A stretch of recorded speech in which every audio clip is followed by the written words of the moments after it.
या मुठभर भांडवलदाराच्या हातामध्ये त्यावेळेला हा देश गुलामीकडे गेल्याशिवाय राहणार नाही।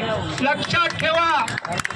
आज काय होत आहे, आज अदानी आणि अंबानी फक्त मोठे होतात, छोट्या छोट्या उद्योजकांना आज बेकारी आलेले आहेत, त्यांना त्यांचे उद्योगधंदे बंद व्हायला लागलेले आहेत, बेरोजगारांना नोकऱ्या नाही।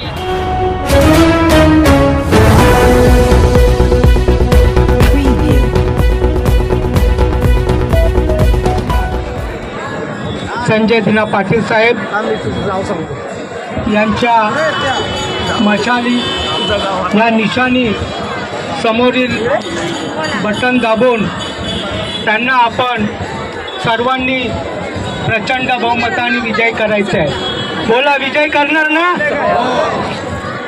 आजच्या या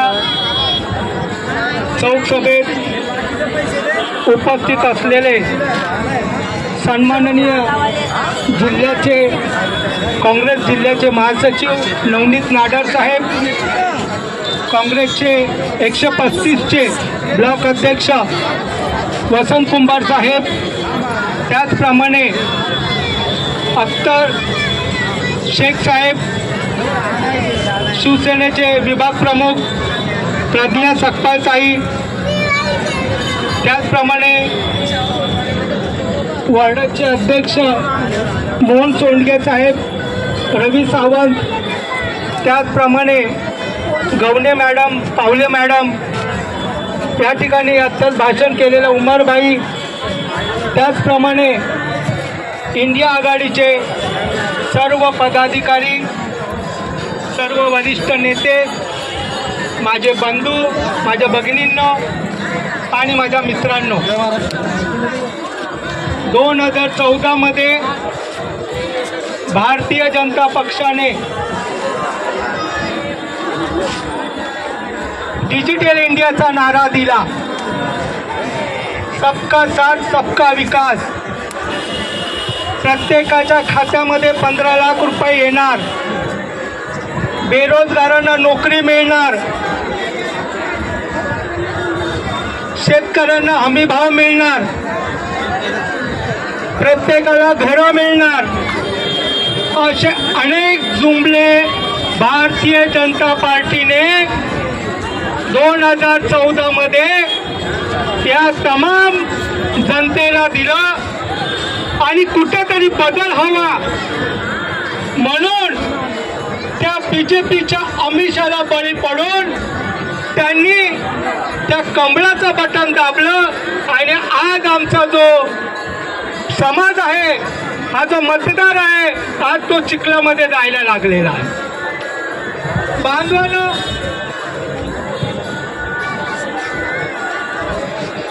आज आपण महाराष्ट्राची परिस्थिती पाहिली तर महाराष्ट्रामध्ये जे जे उद्योगधंदे येत होते त्या उद्योगधंद्याला मोदीने आणि अमित शहाने गुजरातकडे वळवलं।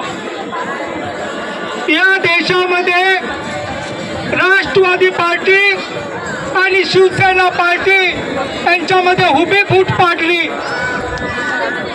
या देशामध्ये ओबीसी समाजाला आणि मराठा समाजाला आपसामध्ये लढवलं आणि अशा पद्धतीने आपल्या महाराष्ट्राची वाट या भारतीय जनता पार्टी, नरेंद्र मोदी आणि अमित शहा यांनी केलं। प्रचंड बहुमताने विजयी झाले हे 2014 मध्ये। त्यानंतर पहिलं काम जर यांनी कुठलं केलं असेल तर केंद्र सरकार हे नाव न लावता त्यांनी मोदी सरकार नाव लावलं। कुठं कुठं लावलं?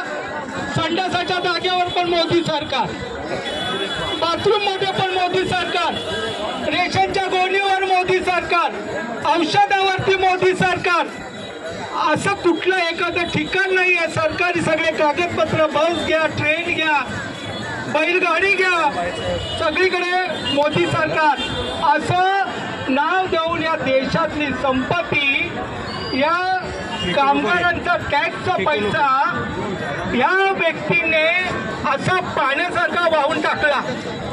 इतकंच नव्हे तर रस्त्यावर झाडू मारताना फोटो दाखवले, समुद्रामध्ये, अरबी समुद्रामध्ये छत्रपती शिवाजी महाराजांचा पुतळा उभा करण्यासाठी समुद्रात उतरला. म्हणजे असे नाटकी कामं या मोदी सरकारने केलेले आहे. बाबासाहेब आंबेडकरांचं हिंदू मिल, म्हणजे त्या हिंदू मिलच्या जागेवरती बाबासाहेब आंबेडकरांचा पुतळा उभा करण्यासाठी पण त्यांनी नाटकं, पण त्यांनी गुजरातमध्ये वल्लभभाई पटेलांचा पुतळा उभारला पाहिजे, आम्ही त्याच्या विरोधामध्ये नाही आहे. परंतु त्यांनी त्या महाराष्ट्राची अस्मिता, छत्रपती शिवाजी महाराजांचा पुतळा अजून ते उभे करू शकले नाही. आणि आमची अस्मिता बाबासाहेब आंबेडकरांचा पुतळा सुद्धा त्यांनी उभा केलेला नाही. म्हणजे अशा पद्धतीने त्यांनी या महाराष्ट्राकडे एवढ्या खालच्या पातळीने आणि हीन दर्जाने बघण्याचं काम केलेलं आहे. यांची मानसिकता बघा काय, ही यांची मानसिकता आहे. यांनी या देशामध्ये बहुमताने आल्यानंतर बोलतात कांग्रेस ने 70 साल में क्या किया. या देशात काँग्रेसने 70 वर्षामध्ये उभे केलेले जेवढे उद्योगधंदे आहेत, जेवढे कारखाने आहेत, हे सगळे कारखाने उद्योगधंदे यांनी लॉसमध्ये दाखवून अल्प किमतीमध्ये अदानी, अंबानी आणि मुठभर लोकांना त्यांच्या विकल्या. तुम्ही विचार करा, यांना दुसरं कोणी भेटलं नाही का? कायद्याचं उल्लंघन करून टेंडरवर एक टेंडर, 2 टेंडर एखाद्याला देऊ शकतो माणूस, ते पण त्याला त्या क्षेत्राचं नॉलेज असलं पाहिजे. पण नॉलेज नसताना टेंडरवर टेंडर हे अदानी आणि अंबानीला द्यायला लागले. यांच्यानं लोकांनी निवडून दिला, यांच्यावर विश्वास ठेवला, यांनी टेंडरवर टेंडर असं करून सगळी संपत्ती अदानी अंबानीला दिली. एक लक्षात ठेवा, त्या देशाची घटना लिहिणारे डॉक्टर बाबासाहेब आंबेडकर काय म्हणाले, भांडवलदाराच्या हातामध्ये जाईल त्यावेळेला हा देश गुलामीकडे गेल्याशिवाय राहणार नाही. लक्षात ठेवा. आज काय होत आहे, आज अदानी आणि अंबानी फक्त मोठे होतात, छोटे उद्योगधंदे बेकारी आलेले आहेत, त्यांना त्यांचे उद्योगधंदे बंद व्हायला लागलेले आहेत. बेरोजगारांना नोकऱ्या नाहीये, नोकऱ्या नाहीये. आज शिक्षण घ्यायला गेलं तर खाजगीकरण करून टाकलेलं आहे. उद्योगधंदे बंद, नोकऱ्या नाही, शिक्षण नाही, शेताच्या मालाला हमी भाव नाही. आणि आम्ही या ठिकाणी संजय भाऊंना प्रचंड बहुमताने निवडून देणार. तुमच्या सर्वांची ताकद, सर्वांचे आशीर्वाद आमच्या सोबत आहे.